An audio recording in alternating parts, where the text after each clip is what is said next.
Hello everyone. तो लो जी आ गया पवन सिंह जी और क्वीन शालिनी का एक बहुत ही बेहतरीन चैता सॉन्ग जो कि फुल वीडियो सॉन्ग में रिलीज हो चुका है।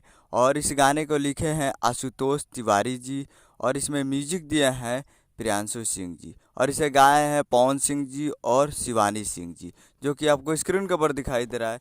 जिस सॉन्ग का टाइटल रखा है दौरी हुई कि काम औरी हुई। और ये फुल वीडियो सॉन्ग में रिलीज हो चुका है और वीडियो में है पवन सिंह जी और क्वीन शालिनी जी, फिट में है क्वीन शालिनी जी।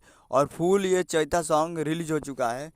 तो आप लोग अभी तक इसे नहीं देखे हैं तो आप लोग जाइए और जाकर music wide Bhojpuri YouTube channel पे फुल वीडियो सॉन्ग आ चुका है।